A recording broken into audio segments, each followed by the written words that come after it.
Che, no, no sé si la palabra es asombrado, pero me parece que en el fondo nos vamos acostumbrando y naturalizamos que todo el mundo pueda decir cualquier cosa y no pasa nada, ¿no? O sea, ayer entrevistaron a Macri y dijo que durante los 4 años de su mandato en realidad mandó Cristina, entre otras cosas, ¿no? Y me parece que han armado entre todos los medios de comunicación una especie de realidad paralela, han creado una realidad, un territorio distinto de realidad, en donde después puedes ir poniendo cosas, ¿no? Es decir, en esa realidad alternativa, digamos, los capitales se van de Argentina. Y en la realidad nuestra, la inversión creció un 14% respecto a 2019, ¿no? En la realidad que ellos han armado, Argentina es el país que peor vacunó. Y en la realidad nuestra, basada en datos internacionales, Argentina es el país número 15 o 16 que mejor vacunó. En la realidad de ellos, el peronismo es una dictadura autócrata y comunista. Y en la realidad nuestra decimos, che, Alberto, gastá un poquito más, ¿viste? O estás medio ortodoxo. Y una vez que está creado ese territorio, es decir, una vez que hay un segmento de la población que cree todo eso, y es lógico que lo crea, porque ¿de qué manera nos informamos nosotros? De manera directa nos informamos muy poco. ¿A cuánta gente tratamos nosotros directamente? Pensalo. ¿Cuántos hay en tu familia, tus amigos, tus compañeros de trabajo? ¿Cuántos son? 100, no sé, 200. Todo lo demás que ocurre en el mundo nos enteramos por los medios. Todos por los medios, por las redes, ahora que se han sumado. Así que si hay una cantidad de medios que se ponen de acuerdo para mantener esa realidad, porque mientras Macri dice eso, el Leuco que está enfrente no le dice que no. Ayer Macri dijo, no hubo un golpe en Bolivia. Sí. Al contrario. Esta señora salió a salvar la República porque había habido fraude. Y Leuco no le dijo nada, ¿no? Hay un acuerdo ahí, los dos nos ponemos de acuerdo para armar una ficción, para hablarle a esa gente que quedó atrapada en esa realidad paralela. Entonces, una vez que está armado ese territorio de realidad paralela, ya después adentro le podés poner cualquier cosa. Adentro podés decir que Cristina nos endeudó más que Macri. Y no hay problema. Es otra realidad que se ha creado para ellos. Y uno piensa hasta dónde puede crecer esa realidad, hasta dónde ese territorio puede seguir expandiéndose y hasta dónde se puede achicar el nuestro.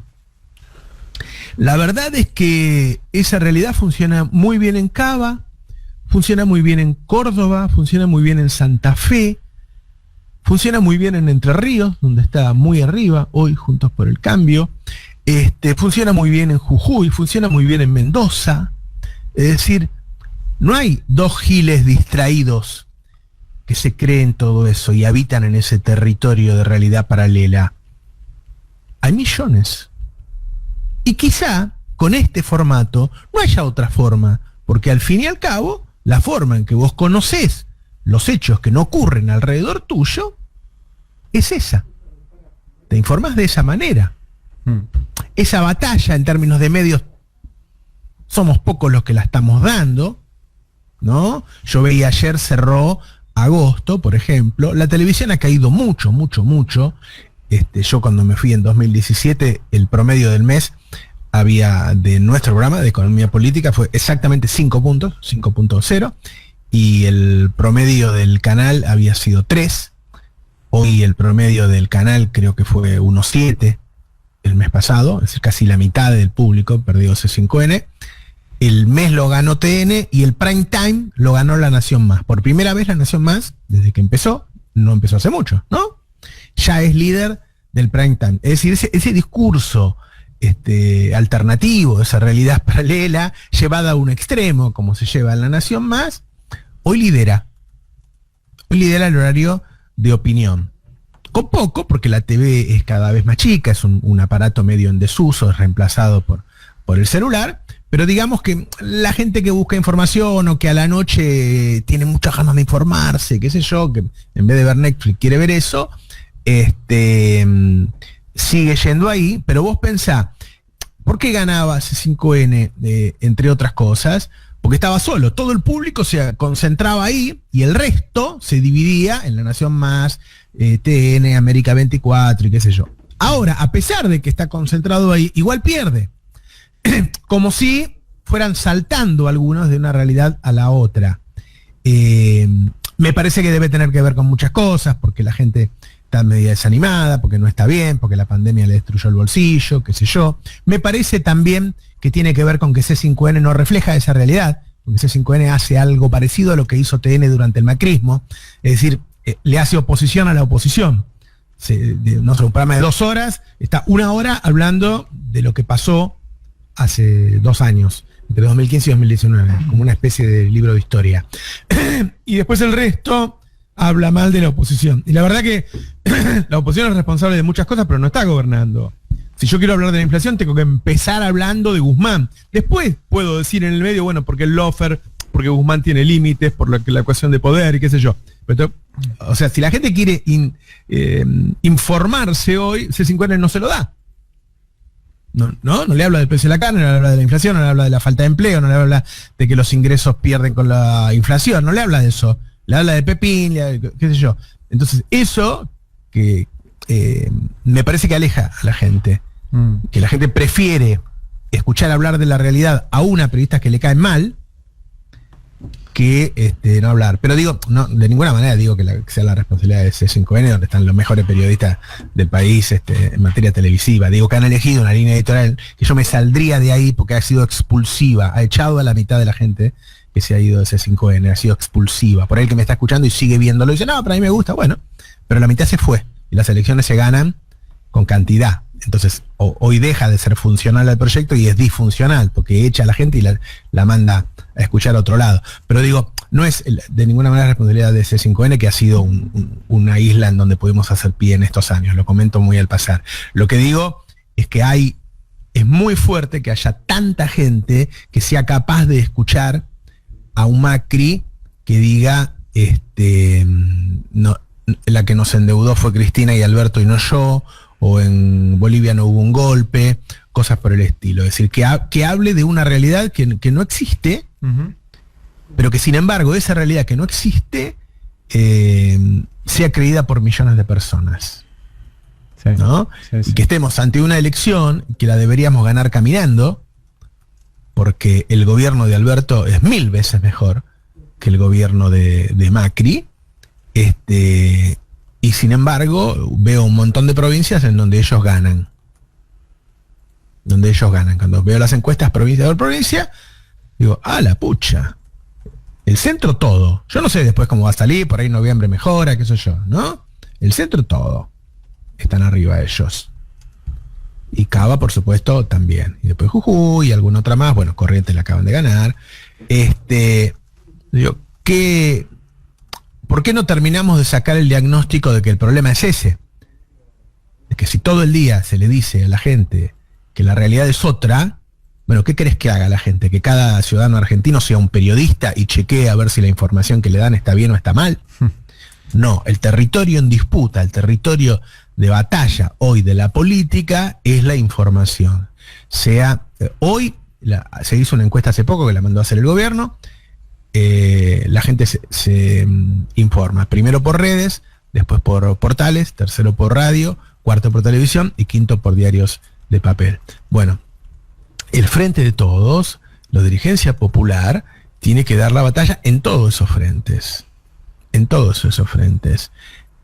Porque no puede ser que viste que hay esa frase que dice, se pueden engañar a algunos mucho tiempo, se pueden engañar a muchos poco tiempo, pero no se puede engañar a todos todo el tiempo. Sí. Bueno, empieza a estar en duda esa frase, ¿no? Cuando pasa tanto tiempo en que la gente está engañada. Yo me acuerdo desde 2008, cuando cientos de miles de clase media fueron a defender a la gente del campo por el tema de las retenciones, y estamos en 2021. Hace 13 años que se le cuenta la realidad cambiada, pero de una manera radical, digo, ¿no? Tanto como para haber armado una Matrix, un territorio con una realidad paralela en el que cada día habita más gente. Me quedé con eso ayer viendo a Macri y a Leuco como si fueran dos actores en un escenario actuando un guión, un libreto que no tiene nada que ver con la realidad y que los dos actúan de maravilla, hay que decirlo, porque no se sonrojan al decir cualquier cosa, y hay una cantidad de gente mirando ese espectáculo. Sí. Es fuerte, ¿eh? Sí. Es fuerte, Sí, es sí. fuerte. Y vos fíjate, cuando él pone en duda el golpe en Bolivia, qué interesante eso, porque un día dijimos nunca más.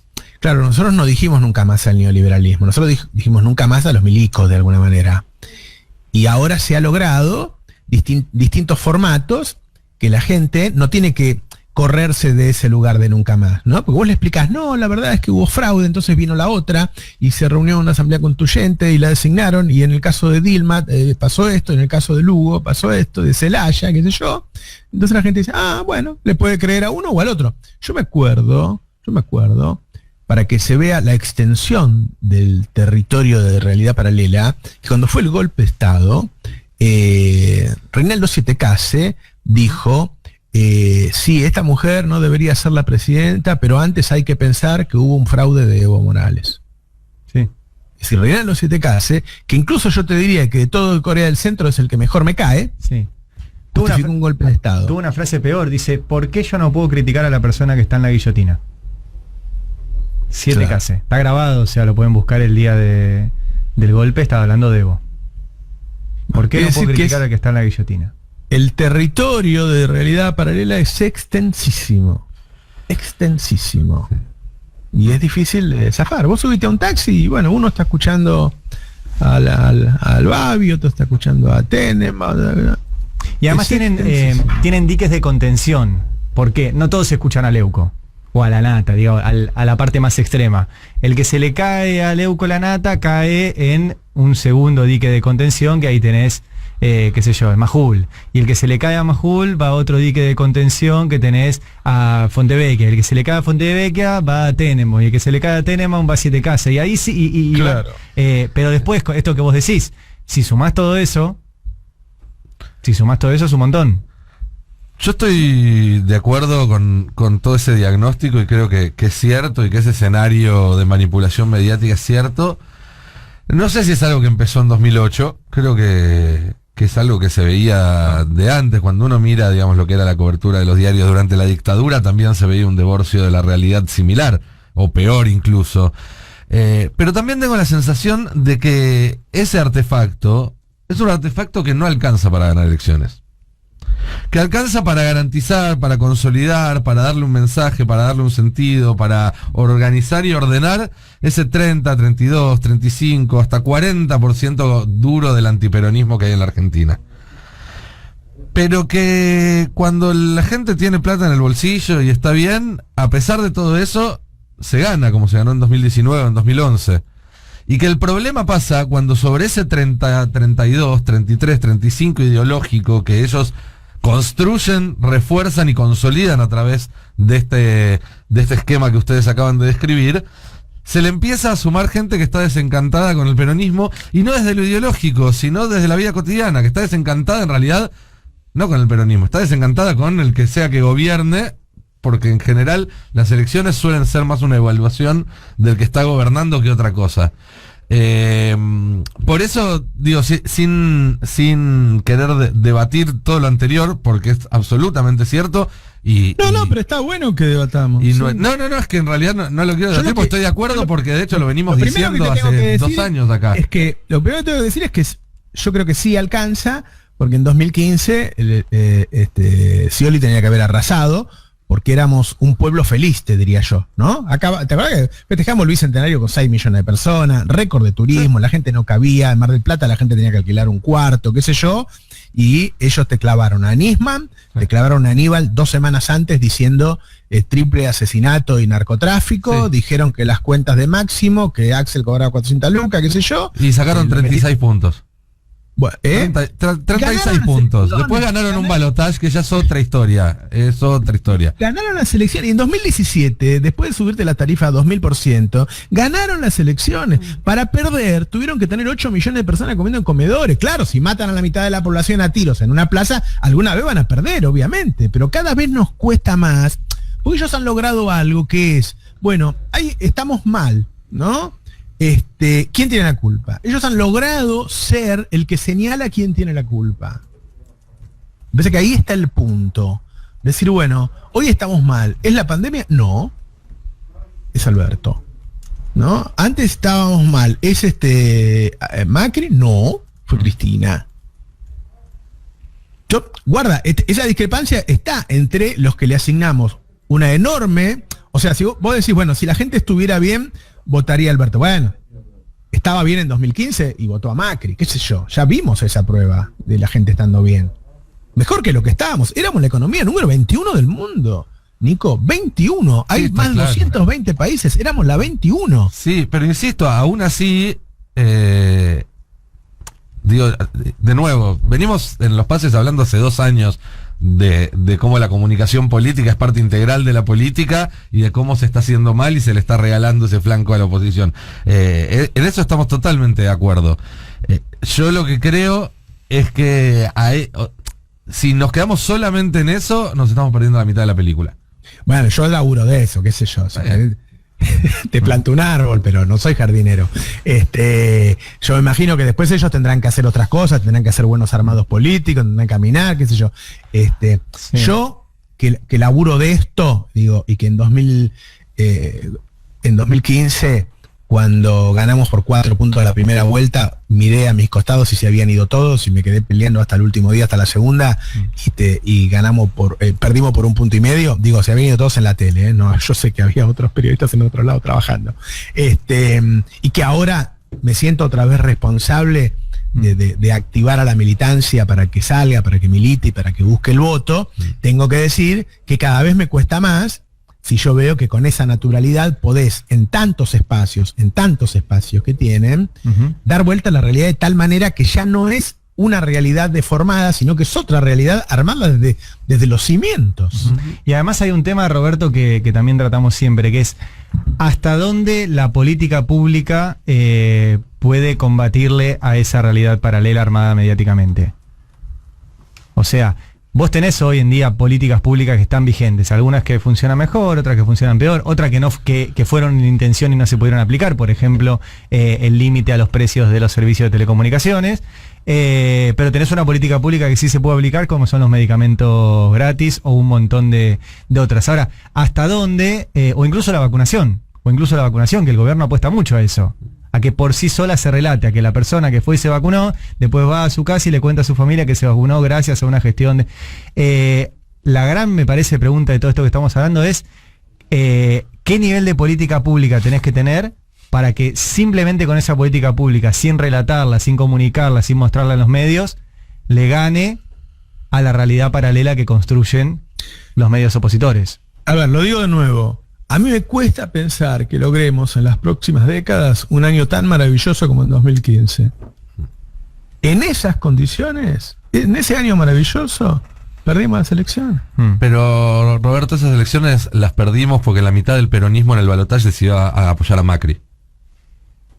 Si Yo no Sergio sé, Massa, si la CGT, si Hugo Moyano... El que iba a votar era el ciudadano. Sí, pero imagínate que perdimos solamente por 1,5 puntos con la mitad del peronismo en contra. Para mí no es un detalle menor. El peronismo sumado en esa primera vuelta entre el Frente de Todos y el Frente Renovador sacó más del 50% de los votos. Y ahora todos unidos, ¿vos decís que vamos a ganar? Yo no sé si vamos a ganar o no.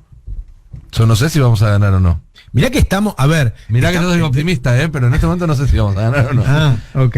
Pero digo, vamos a las elecciones contra Frankenstein. La gente debería tenerle miedo a Frankenstein. Vamos a las elecciones contra un Frankenstein además que está haciendo una pésima campaña, un Frankenstein que dejó afuera de la cancha. Monstruos que dan miedo. Le digo a los chicos, me voy a traer al Cuco, te traigo... Ayer lo veía a Tetaz debatiendo con Heller. Es un payaso. Es un payaso. No, y además, algo que es algo que no se ha analizado lo suficiente. Esta campaña Juntos por el Cambio la está haciendo sin Marcos Peña y sin Jaime Durán Barba, que son los dos tipos que les hicieron ganar elecciones una tras otra durante 10 años.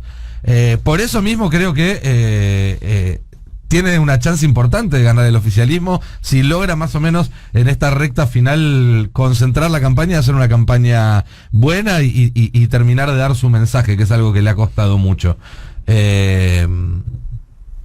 Sí, en eso estoy totalmente de acuerdo. Pero creo que pensarlo todo en función de ese relato... Yo no digo que es todo, de ninguna manera. Digo que la cancha está cada día más inclinada, sí. Entonces a vos cada vez te cuesta más llegar a algún lugar. ¿Entendés? Cada vez tenés que ser más exitoso para ganar cuando sos oficialismo, y cada vez tienen que ser más desastrosos ellos para perder. Totalmente de acuerdo. Sí. En ese desastrosos, la última vez te dejaron con 8 millones comiendo en comedores y una deuda en default. Y agarrado del FMI. Que parte de los pesares actuales son por la deuda del FMI. ¿Vos te crees que Guzmán, cuando toma la decisión de cuánto va a gastar? No, si no hubiéramos tenido la deuda con el FMI, Argentina podría haberse endeudado estos años para cubrir un gasto contra el COVID muy superior. Sí, claro. Bueno, de hecho el debate ayer con Tetaz y con Heller en TN, la verdad es que lo que le decía a Tetaz era para listarle tan infantil. Porque además le mostraba el gráfico, yo me refiero a la parte en la cual le mostraba el gráfico de la emisión monetaria. Y había que decirle, pero hermano, ¿y vos no hubieras pagado nada de IFE y ATP? Claro, ¿Hubieras dejado a las 10 millones de personas sin nada? Pero hay que pararse y decirle eso, porque ¿qué está pidiendo Tetaz? Y bueno, y me parece que esos argumentos además van penetrando en la gente. A mí me asustó mucho eso, porque de repente nos olvidamos de lo que pasó. Tipo, te muestra el gráfico de la emisión monetaria, se escandaliza, va y dice castíguenlos en las urnas, como si fuera no sé quién. Y es como que nosotros nos quedamos sin argumentos, nos corren con la emisión y no podemos terminar de darle vuelta el planteo, cuando es un planteo que no tiene ni pie ni cabeza, porque además nos dejaron atados de pies y manos en nuestras posibilidades de financiarnos. Bueno, y por otro lado, sí, te voy a defender la emisión, porque en todo caso el efecto es la esterilización cuando te pasás, pero no es un efecto inflacionario. Ayer me acordaba, Roberto, de cuando vos habías contado acá que Macri le había dicho a Alberto que se tenían que morir los que se tuvieran que morir. Y mucha gente salió a dudar de eso. Ayer Macri lo dijo en su entrevista con Leuco. Dijo que él no hubiera encerrado a la gente, él hubiera advertido y que cada uno decidiera qué quería hacer. O sea, básicamente reconocer que le dijo a Alberto que no tome medidas y que se mueran los que tenían que morir. Absolutamente. Bueno. Absolutamente. Hubiéramos tenido un grado de circulación terrible, se hubieran tapado los hospitales y hubiera sido desastroso. Bueno, espero que hoy salgan todos los candidatos del Frente de Todos a hablar de esto. Porque después, ese es el otro punto. Lo hablábamos más temprano con respecto al caso de Corrientes, que uno habla con dirigentes del Frente de Todos y dice, bueno, si esto hubiera sido en Formoso hubiese sido un escándalo. Sí, el escándalo lo estarían haciendo Patricia Bullrich, Waldo Wolf, Fernando Iglesias. Nosotros también tenemos que tener dirigentes de este lado que hagan escándalo en esos casos. El escándalo no lo va a hacer Clarín, ni La Nación, ni Infobae. Lo tienen que hacer nuestros dirigentes, porque nosotros lo podemos levantar si ellos hacen el ruido, pero nosotros, más allá de decir lo que nos parece, no tenemos mucho más poder. Sí, claro. Sí. De hecho, ayer hubo una trampa que es, ya la he visto otras veces en TN, o sea, TN acordó con Tetaz una cámara para él, sí, para el gráfico, para su computadora, claro, o sea, eso está acordado antes. Sí, obvio. Entonces él llevó su computadora, preparó sus gráficos, el director de cámaras le puso una cámara para tomarle la cara y otra para tomarle su compu, entonces él competía de manera desigual con Heller, ¿no? Era un columnista. Exactamente. Bueno, y Heller era un invitado. 5 minutos era. Sí, era un columnista. Era sí, columnista. Era un columnista, Literal. Literal. Sí, pero eso se notó mucho, porque era un tipo que era parte de la estructura del canal o del armado de la nota. Sí. Y Heller estaba de invitado. No, y esto, Roberto, no sé si pudiste escuchar más temprano. Esta cuestión de que estamos naturalizando cosas que son peligrosas, no cosas con las que no estamos de acuerdo. O sea, estamos naturalizando cosas que son peligrosas. Balearon a un dirigente político en un acto de campaña en la República Argentina año 2021. y no es el tema principal de ningún medio. Y ni de la política ni de los actos de campaña después de ese acto. A mí me preocupa. Y coincido en lo que decía Nico. Me preocupa que estemos esperando que la reacción venga de aquellos que son parte de eso. Y no de Tenemos nosotros. la nota